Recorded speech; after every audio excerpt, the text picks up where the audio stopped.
Hello my dear viewers and learners, আসসালামু আলাইকুম। আশা করি প্রত্যেকেই ভালো রয়েছেন। আমি ইনশাল্লাহ ভালো। হ্যালো ভিউয়ার্স, শুরুতে এই বোর্ডের দিকে লক্ষ্য করুন। Have a look at. I am reading a book, অর্থাৎ আমি একটি বই পড়িতেছি।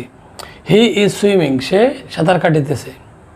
হ্যালো ভিউয়ার্স, আমি বই পড়িতেছি এটি বর্তমানে চলমান রয়েছে। যেমন এখন আপনারা আমার ভিডিও ক্লাস দেখতেছেন, আমি আপনাদেরকে এখন পড়াচ্ছি, অর্থাৎ বর্তমানে চলমান রয়েছে। এটিকে বলে প্রেজেন্ট কন্টিনিউয়াস টেন্স। কিন্তু অবাক বিষয় হলো ভিউয়ার্স, আমরা যখন এর সাথে একটা টাইম অ্যাড করে দেয় তখন কিন্তু এটি প্রেজেন্ট পারফেক্ট কন্টিনিউয়াস টেন্স হয়ে যায়। যেমন ধরুন আমি 2 ঘন্টা ধরে বই পড়িতেছি, তাহলে হবে I have been reading a book for 2 hours। কিন্তু আমি যদি বলি আমি সকাল থেকে বই পড়িতেছি, তাহলে হবে I have been reading a book since morning. Hello viewers, এখানে সমস্যাটি হলো যে সকাল থেকে সিন্স মর্নিং এবং 2 ঘন্টা ধরে ফর 2 hours। সুতরাং আমরা আজকের ক্লাসে পয়েন্ট অফ টাইম এবং পিরিয়ড অফ টাইম সম্পর্কে জানব। আমরা প্রেজেন্ট পারফেক্ট কন্টিনিউয়াস টেন্সের বিস্তারিত জানব এবং এই টেন্সে যে অক্সিলারি রয়েছে সেই অক্সিলারি ভার্বের ব্যবহার জানব। সাথে থাকছে কন্ট্রাকশন এবং স্পোকেন ইংলিশে এই টেন্স প্রচুর ব্যবহৃত হয়ে থাকে। সুতরাং স্পোকেন ইংলিশে আমরা এটাকে কিভাবে ব্যবহার করতে পারি সেটা সম্পর্কে জানব। সুতরাং ভিউয়ার্স, আপনারা কেউ ভিডিওটি স্কিপ করে দেখবেন না। শুরু থেকে শেষ পর্যন্ত দেখলেই আপনারা উপকৃত হবেন ইনশাআল্লাহ। সুতরাং সঙ্গেই থাকুন।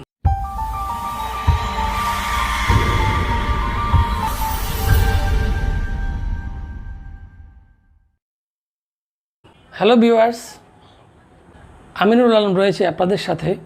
হ্যালো ভিউয়ার্স, আপনাকে যদি প্রেজেন্ট পারফেক্ট কন্টিনিউয়াস টেন্স সম্পর্কে জানতে হয় তাহলে অবশ্যই প্রেজেন্ট কন্টিনিউয়াস টেন্স সম্পর্কে আপনারা জানা অতি জরুরি। সেজন্য আমার একটি ভিডিও ক্লাস অলরেডি আপলোড হয়েছে, সেটি আপনারা দেখতে পারেন।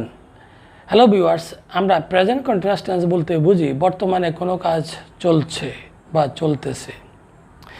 যেমন আমি এখন আপনাদেরকে পড়াচ্ছি, এটি বর্তমানে চলতেছে।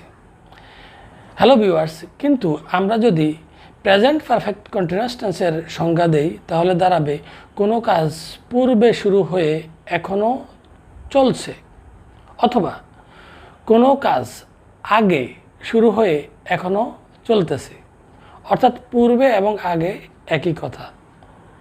তাহলে আমি যদি বলি গতকাল থেকে পরীক্ষার প্রস্তুতি নিতেছে, তাহলে সে গতকালকে কাজটি শুরু করেছে, আজও তার প্রস্তুতি চলমান রয়েছে। তেমনি ভিউয়ার্স, বোর্ডে 2টি বাক্য লক্ষ্য করুন। সেটি হলো she has been studying for 2 days। সে 2 দিন ধরে পড়াশোনা করিতেছে। ধরুন যে পরীক্ষার জন্যই সে পড়াশোনা করিতেছে, তাহলে এই কাজটি 2 দিন আগে শুরু হয়েছে, এখনও চলতেছে। আবার আমি বললাম she has been studying since morning. সে সকাল থেকে পড়াশোনা করিতেছে, তাহলে কাজটি সকালে শুরু হয়ে এখনও চলতেছে। তাহলে এখানের মধ্যে আপনারা বুঝতে পারলেন যে প্রেজেন্ট পারফেক্ট টেন্স বলতে আমরা কি বুঝি।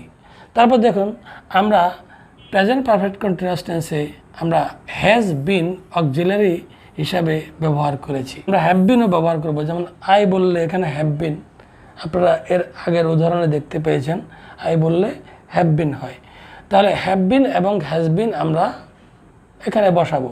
তাহলে আমাদের স্ট্রাকচার দাঁড়াবে, আমরা প্রথমে যে করে অর্থাৎ সাবজেক্ট ব্যবহার করব, তারপর আমরা ব্যবহার করব হ্যাভ বিন। হ্যাভ বিন আমরা ব্যবহার করব যদি 3rd পারসন সিঙ্গুলার নাম্বার না হয় তাহলে, আর আমরা হ্যাজ বিন ব্যবহার করব যদি subject 3rd person singular number হয়।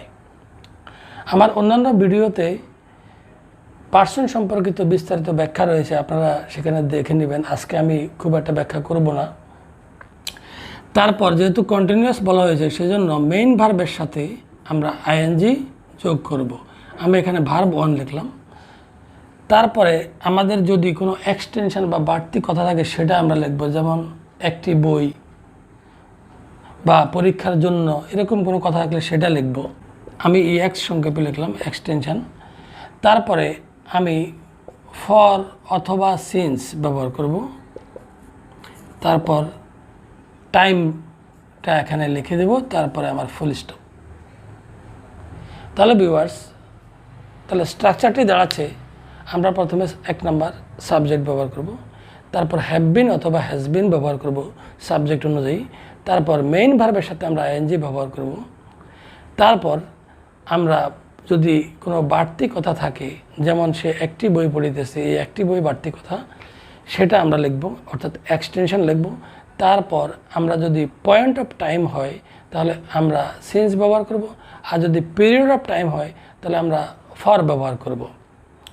তারপরে আমরা লিখব হলো যে সময়টা বলা থাকবে, যেমন 1 ঘন্টা ধরে, সকাল থেকে, এমন কোনো টাইম উল্লেখ থাকলে সেটা আমরা ব্যবহার করব।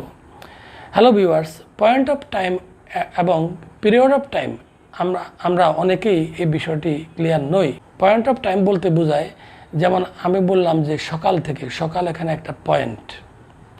আমি বললাম যে 2 ঘন্টা ধরে, তাহলে 2 ঘন্টাটা একটা পিরিয়ড, এটা একটা সময়ের একক।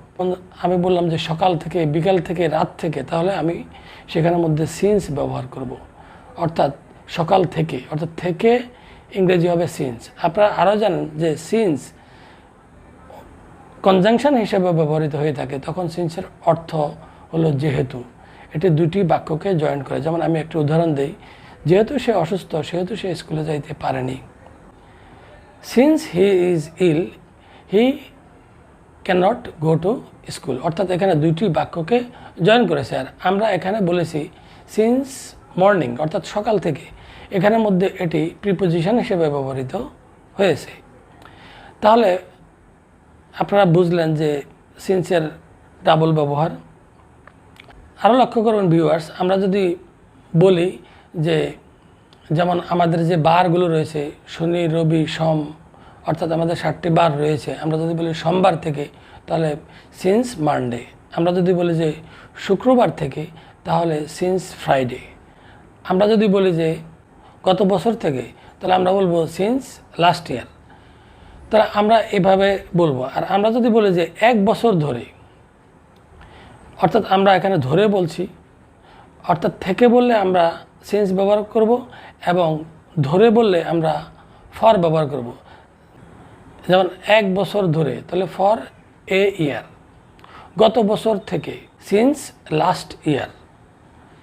তাহলে ভিউয়ার্স, আপনারা ব্যাপারটি ক্লিয়ার হয়েছেন। আরেকটি কথা খেয়াল রাখবেন যে যখন আমরা পিরিয়ড অফ টাইম ব্যবহার করব, সেটি প্লুরাল হতে পারে। যেমন আমি যদি বলি যে 1 ঘন্টা ধরে, তাহলে ফর অ্যান আওয়ার। 2 ঘন্টা ধরে, ফর 2 আওয়ার্স। 3 ঘন্টা ধরে, ফর 3 আওয়ার্স। 3 দিন ধরে, ফর 3 ডেজ। একাধিক সংখ্যা অথবা প্লুরাল পোর্শন অফ টাইম ব্যবহার করি, অর্থাৎ প্লুরাল পিরিয়ড অফ টাইম ব্যবহার করি, তাহলে আমরা ফর ব্যবহার করব। যেমন ফর 7 ডেজ, ফর 5 ইয়ার্স। তাহলে আপনারা সিন্স এবং ফর এই 2টি শব্দ আপনারা প্রেজেন্ট পারফেক্ট কন্টিনিউয়াস টেন্সে কোথায় ব্যবহার করলেন তা জানলেন। হ্যালো ভিউয়ার্স, আমরা এখন হ্যাভ বিন এবং হ্যাজ বিন কোথায় ব্যবহার হয় সেটা সম্পর্কে জানব। তার আগে আমরা একটু টেন্সটাকে একটু ব্যাখ্যা করি। যেমন ধরুন, আপনি বললেন যে প্রেজেন্ট পারফেক্ট কন্টিনিউয়াস টেন্স, এখানে কিন্তু 2টি টেন্স রয়েছে। একটি হলো পারফেক্ট, আর একটি হলো কি কন্টিনিউয়াস। অর্থাৎ আমরা কন্টিনিউয়াস বোঝানোর জন্য সাধারণত বি ভার্বকে ব্যবহার করে থাকি। যেমন আমরা প্রেজেন্ট কন্টিনিউয়াস টেন্সে am is are, past continuous টেন্সে ওয়াজ আর, এবং ফিউচার কন্টিনিউয়াস টেন্সে শ্যাল বি, উইল বি ব্যবহার করি। আর প্রেজেন্ট পারফেক্ট টেন্সে আমরা ভার্বের পাস্ট পার্টিসিপল ফর্ম ব্যবহার করি। সেজন্য আমাদের এখানে বি এর পাস্ট পার্টিসিপল ফর্ম বিন ব্যবহৃত হয়, অর্থাৎ পারফেক্ট বোঝানোর জন্য। তাহলে আমরা বিন ব্যবহার করব পারফেক্ট বোঝানোর জন্য, আর আমরা আইএনজি ব্যবহার করব কন্টিনিউয়াস বোঝানোর জন্য। তাহলে আপনাদের বুঝতে সুবিধা হবে। এখন আমরা প্রেজেন্ট পারফেক্ট কন্টিনিউয়াস টেন্সে যে অক্সিলারি ভার্ব রয়েছে হ্যাভ বিন, হ্যাজ বিন, এগুলো কোন সাবজেক্টের সাথে বসবে। কর্তা যদি থার্ড পারসন সিঙ্গুলার নাম্বার হয়, অর্থাৎ সাবজেক্ট যদি থার্ড পারসন সিঙ্গুলার নাম্বার হয়, তাহলে এর সাথে বসবে হ্যাজ বিন। আর যদি থার্ড পারসন সিঙ্গুলার নাম্বার না হয়, তাহলে হবে হ্যাভ বিন। যেমন আই এবং উই ফার্স্ট পারসন, সেজন্য I have been, we have been. You second person, সেজন্য you have been. They third person, কিন্তু এটা প্লুরাল, বেশি বোঝায়। দে বলতে তারা, একের বেশি বোঝায়, সেজন্য দে হ্যাভ বিন। যদি প্লুরাল নাউন থাকে, যেমন আমি বললাম boys, girls, students, doctors, teachers, তাহলে আমি ব্যবহার করব হ্যাভ বিন। আর যদি আমার third person singular number she has been, he has been, it has been. আর সিঙ্গুলার নাউন থাকলে হ্যাজ বিন হবে। যেমন a boy, a girl, a teacher, a doctor, এরকম থাকলে হবে হ্যাজ বিন। তাহলে আমি দু একটা উদাহরণ দিই। যেমন ধরেন আমি প্লে কথাটাকে নিলাম, বললাম যে সে সকাল থেকে ফুটবল খেলিতেছে।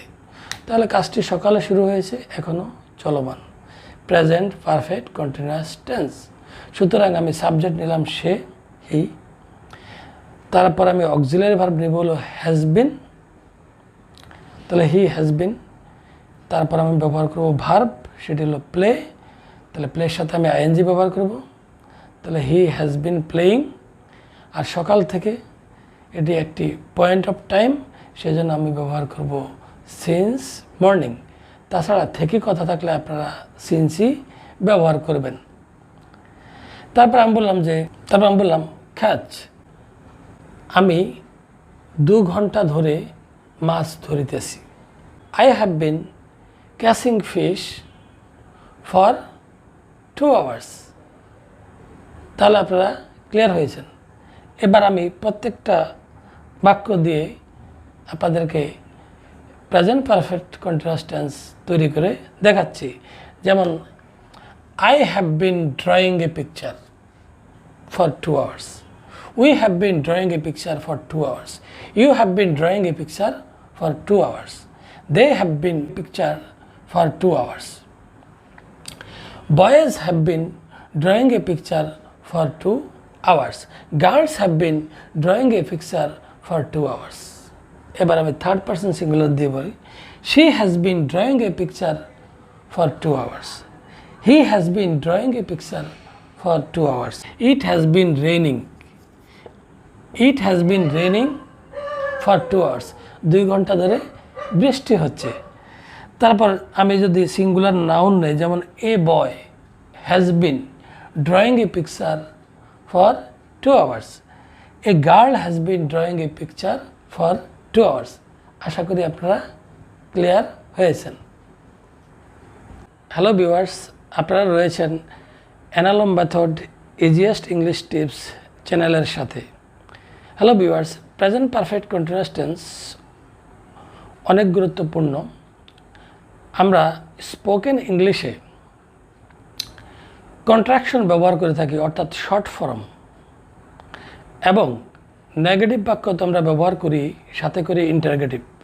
সুতরাং এই প্রেজেন্ট পারফেক্ট কন্টিনিউয়াস টেন্সের নেগেটিভ এবং ইন্টারগেটিভ করা খুবই সহজ কাজ।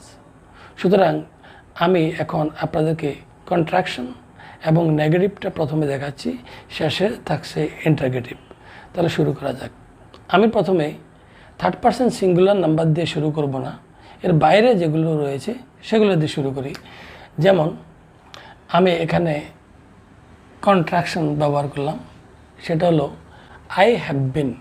আই বিন অর্থাৎ আই এবং হ্যাভটা, অর্থাৎ এইচ এ, এটা আমি বাদ দিয়ে দিয়েছি।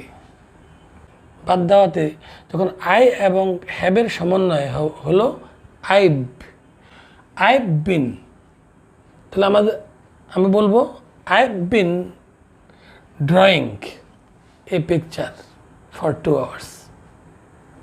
তারপরে আমি যদি বলি যে আমি ড্র করতেছি না, তাহলে হবে আই হ্যাভেন্ট বিন। আমরা যদি নট দিয়ে অর্থাৎ নেগেটিভ করতে যাই, তাহলে আমরা কিন্তু হ্যাভ এবং হ্যাজের সাথে সংক্ষেপে এই যে নট এনওটি এর ওটা আমরা উঠিয়ে দেব এই অ্যাপোস্ট্রফির মাধ্যমে। তাহলে আমরা বলবো I haven't been drawing pictures since morning. সকাল থেকে আমি ছবি আঁকছি না। তারপর আমি বললাম যে উই হ্যাভ, এটাকে কন্ট্রাকশন করলে হবে we've bin drawing a picture since morning. এখন আমি বললাম যে নেগেটিভ, তাহলে আমি বলবো উই হ্যাভেন্ট বিন, এবার আমি ড্রয়িং বলবো না, we haven't been swimming for half an hour. You এবং হ্যাভ এই দুটাকে যদি আমরা কন্ট্রাকশন করি, তাহলে আমাদের হবে ইউভ বিন সুইমিং, অথবা ইউ হ্যাভেন্ট বিন সুইমিং। তারপরে দে হ্যাভ, এটা হবে they've been sleeping for 2 hours। they haven't been sleeping for 2 hours। তেমনি আমরা যদি হি এবং শি ইট এদের সাথে যদি আমরা ব্যবহার করি, তাহলে আমরা শুধু লিখব এস, অর্থাৎ হলো এইচ আমরা বাদ দিব, HAS শুধু এস লিখব। তো হি হ্যাজ বিন, এটা কন্ট্রাকশন হবে he's been, she has been, she's been, it has been, it's been।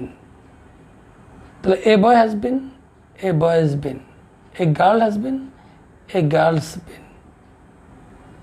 তাহলে আপনারা ক্লিয়ার হলেন। আর যদি প্লুরালে আমরা বলি যে গার্লসেস has been, then গার্লসেস, এই গার্লস আমি প্রথমে লিখবো, তারপর গার্লসেস উপরে একটা কমা দিলে হবে, এস দ্বিতীয়বার লিখতে হবে না। তেমনি বয়েজ লেখার পরে উপরে কমা দিব, অর্থাৎ এই কমা দিলে আর একটা এস দেওয়া লাগবে না। তাহলে আমরা বলবো যে boys have been, girls have been, a boys been, a girls been. অর্থাৎ প্লুরাল হলে বয়েজ গার্লসেস, আর সিঙ্গুলার হলে বয়েজ গার্লস। তাহলে আমরা বলবো হি হ্যাজ বিন, এটাকে আমরা বলবো he's been learning English for 5 years। she's been learning English since morning। it's been raining since morning। a girl's been reading since morning। a boy's been reading for 2 hours। তাহলে আপনারা clear হয়েছেন। এখন viewers, আমরা যদি ইন্টারগেটিভে করি, তাহলে আমাদের প্রথমে অক্সিলারি ভার্বটি বলতে হবে। যেমন আমি বললাম যে শি হ্যাজ বিন আমার রয়েছে, তাহলে আমরা বলবো হ্যাজ শি বিন, অথবা হ্যাজেন্ট শি বিন, এভাবে বলবো। আমি একটু আপনাদেরকে দেখাই। আই হ্যাভ বিন, তাহলে আমি লিখবো হ্যাভ আই বিন, অথবা আমার রয়েছে আই হ্যাভ নট বিন, তাহলে আমি লিখব হ্যাভেন্ট আই বিন। তাহলে আপনারা ক্লিয়ার হয়েছেন। আরও দু একটু উদাহরণ দেওয়া যায়। আমি বললাম যে শি হ্যাজ বিন আমার রয়েছে, তো আমি লিখব হ্যাজ শি বিন।